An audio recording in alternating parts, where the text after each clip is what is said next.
Mari kita mulai. Bismillahirrahmanirrahim. Ini saya bisa lihat ada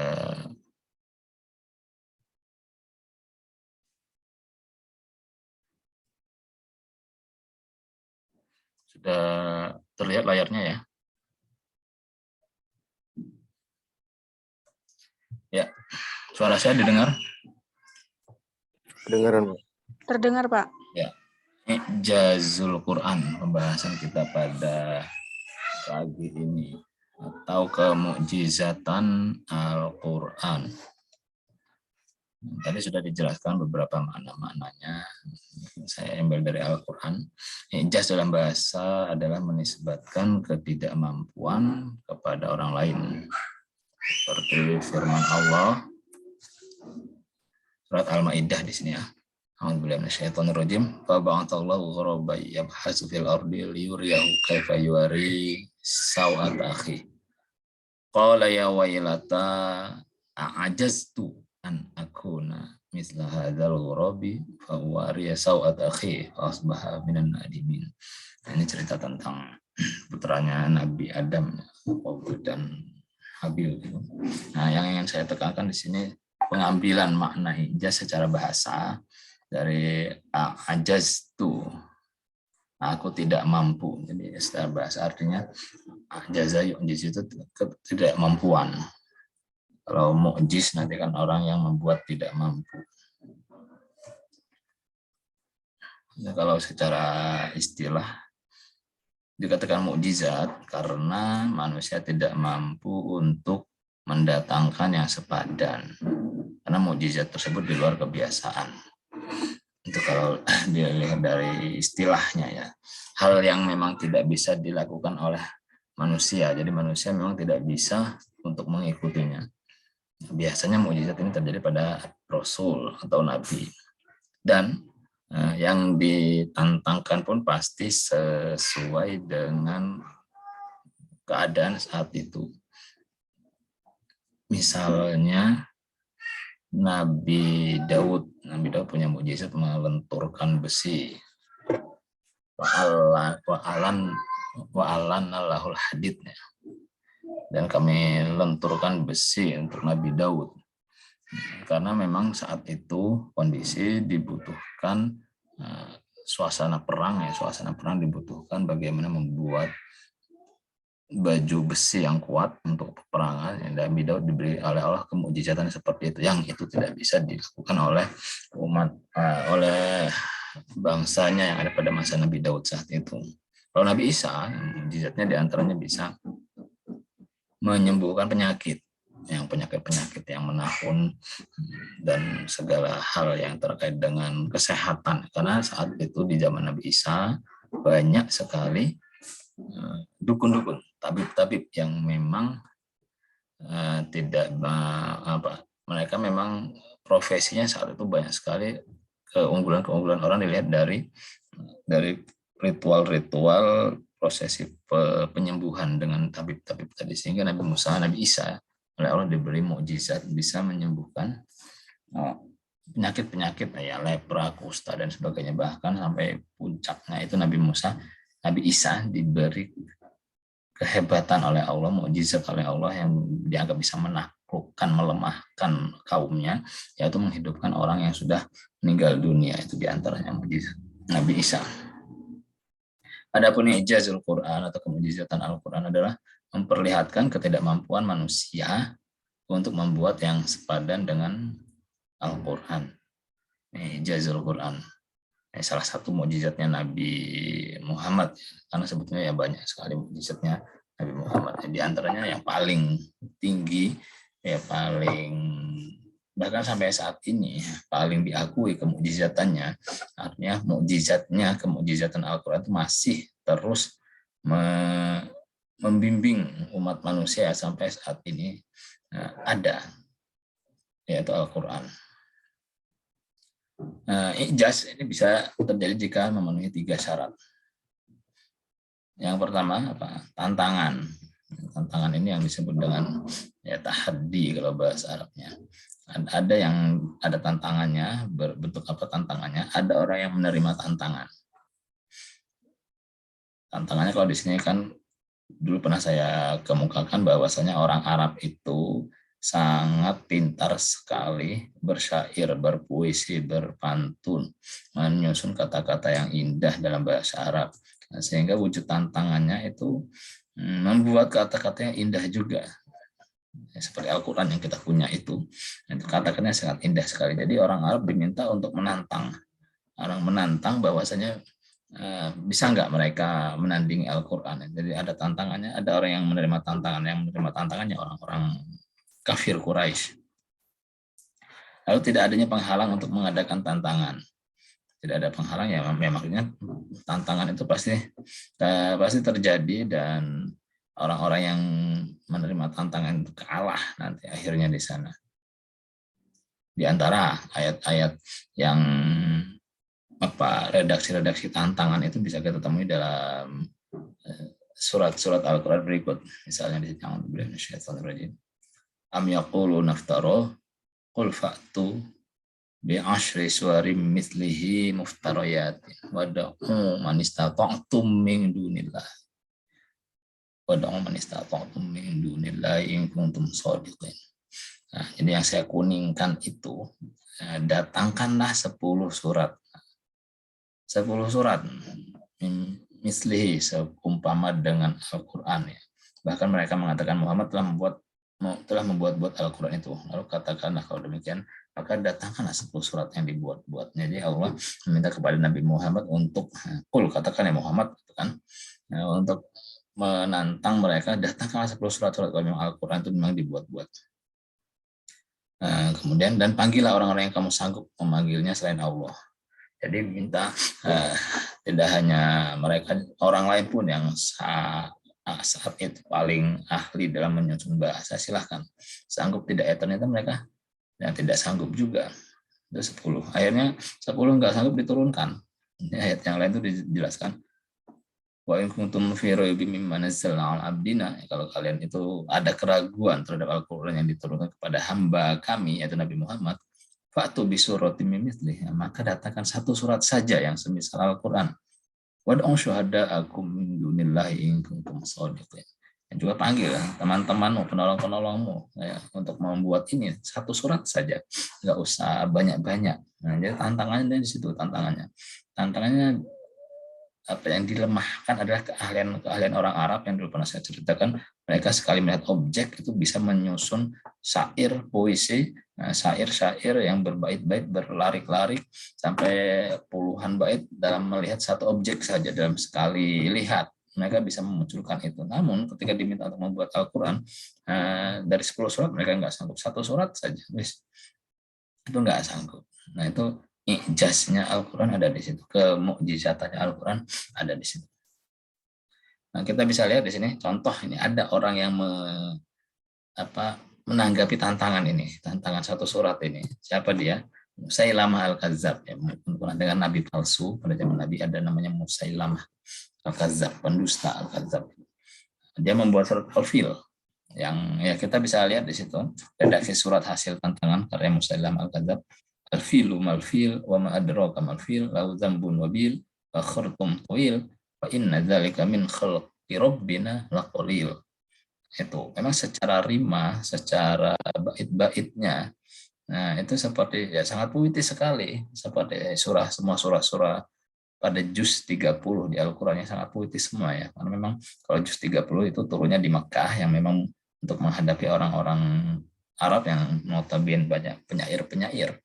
Jadi mereka ayat-ayat pada juz 30 itu lebih kepada ayat-ayat yang berrima.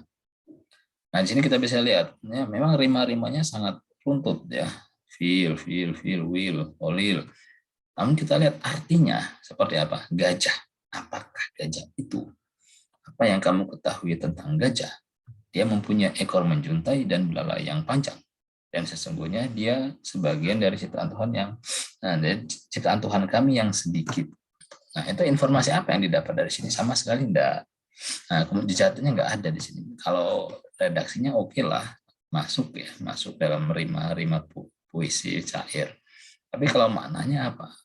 Maknanya sama sekali enggak sama sekali tidak ada pesan apapun di sini. Ini hanya informasi tentang gajah saja, tidak mengandung apa-apa.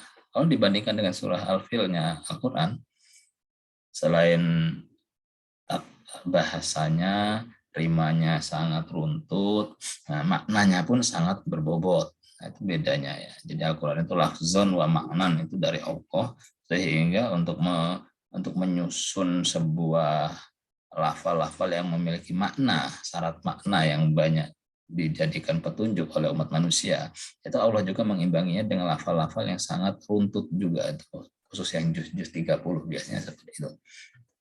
Misalnya ini kan alam tara kaifa fa'ala rabbuka bi ashabil fil lam yaj'al kaidahum fi tadlil wa arsala 'alaihim tayran ababil tarmihim bihijaratin min sijil faja'alahum ka'asfim ma'kul.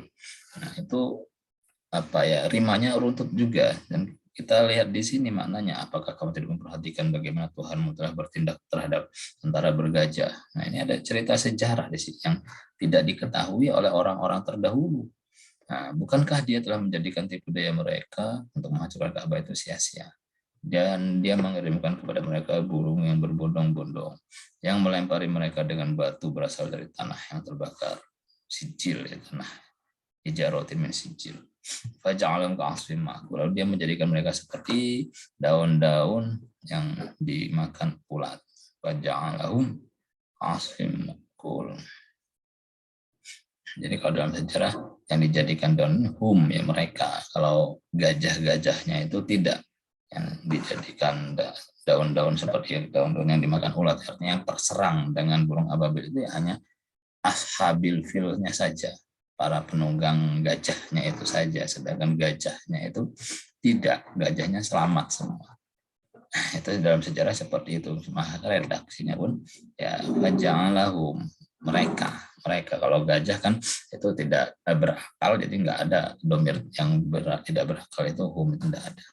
Itu dalam bahasa Arab ya sangat syarat makna juga redaksi seperti ini. Nah, ini tidak bisa disaingi oleh orang-orang Arab yang mereka pandai bersyair, pandai berpuisi, pandai menyusun kata-kata, itu sangat tidak bisa. Kemudian Al-Quran yang sangat luar biasa. Kita bisa lihat di sini, ini di makalah sudah dijelaskan tadi ya, jenis-jenis kemujizatan itu susunan yang indah yang membedakan dengan susunan orang Arab. Ya seperti tadi contohnya Al-Fil karya Musailamah dan Al-Fil karya Allah.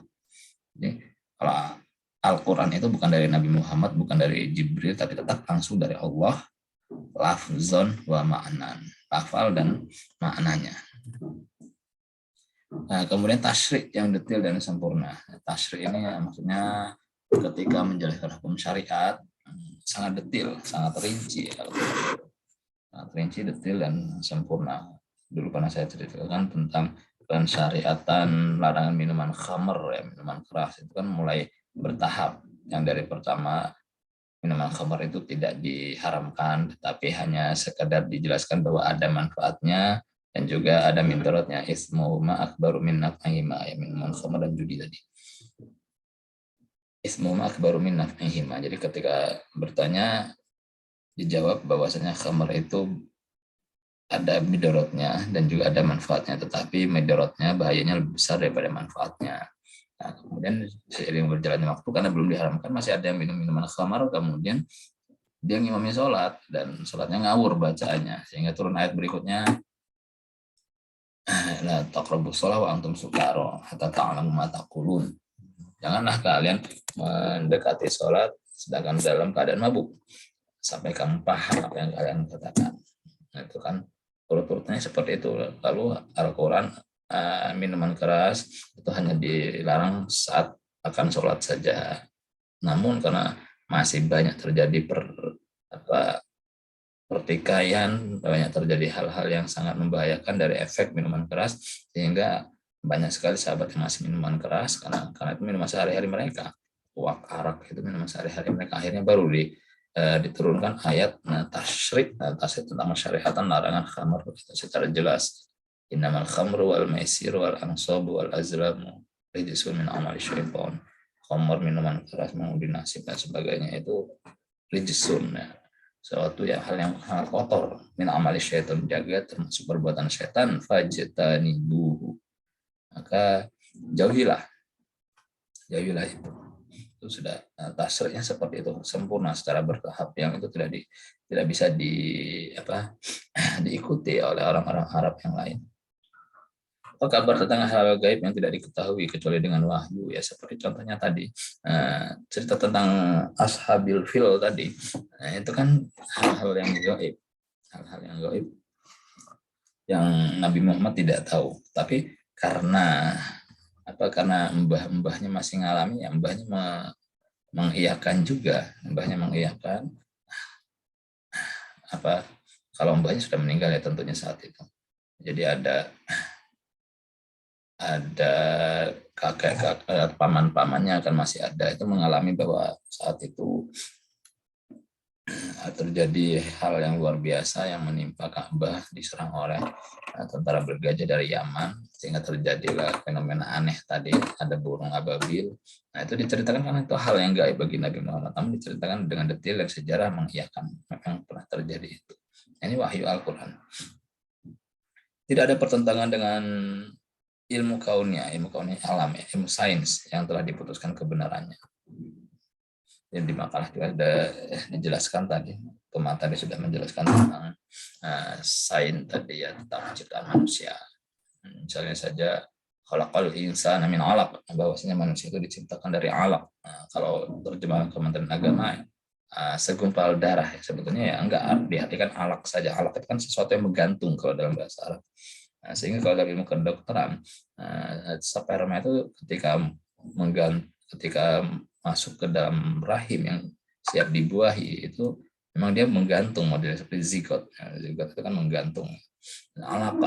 Alaqah, ya, jadi sesuatu yang menggantung. Nah, itu secara sains atau dalam ilmu kaunia itu ternyata ketika diteliti, ya memang modelnya alaqah. Khalaqal insana min alaq, sesuatu yang zigot, ya, menggantung. Itu berbagai fenomena-fenomena seperti fenomena-fenomena alam yang sudah saya jelaskan minggu lalu terkait dengan teori Big Bang. Itu juga dari Al-Quran ternyata sudah dijelaskan beberapa abad sebelumnya, yang memang terbukti kebenarannya. Jenis kemujizatan yang memenuhi kebutuhan manusia, ya seperti tadi ketika menjadikan Al-Quran syariat itu tahapan-tahapannya tidak langsung diharamkan langsung, yang namanya arak tidak langsung diharamkan, tapi secara bertahap, ya, sesuai dengan kebutuhan umat saat itu, melihat kondisi juga. Dan ketika sudah diharamkan, yang terjadi apa? Arak itu, ya, Madinah saat itu banjir dengan arak. Ketika ada fajtanibu, ketika ada ayat maka jauhilah arak itu, dan juga judi dan sebagainya. Akhirnya dijauhi, semua dibuang. Madinah banjir dengan arak saat itu karena memang itu minuman sehari-hari mereka. Nah, juga membekas di hati orang yang mengikuti maupun di hati musuh. Nah, itu diantara kehebatan Al-Quran. Seperti kita tahu Islamnya sahabat Umar Ibn Al-Khattab itu kan dari mendengarkan bacaan Al-Quran yang dibaca oleh iparnya. Tersentuh sekali ketika membaca surat Al-Furqan, ya, kalau tidak salah bisa dicek. Itu dia tersentuh sekali mendengarkan itu, akhirnya dia minta bertemu Rasulullah, padahal niatnya akan membunuh Rasulullah. Ketika mendengar itu, ya, dia sangat tersentuh hatinya, akhirnya masuk Islam.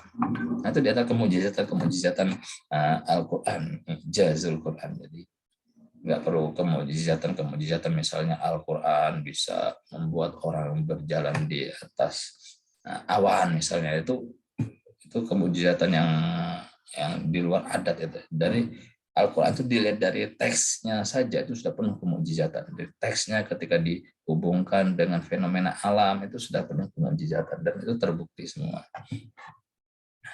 Oke, mungkin itu tambahan dari saya. Silahkan, kalau ada pertanyaan bisa disampaikan.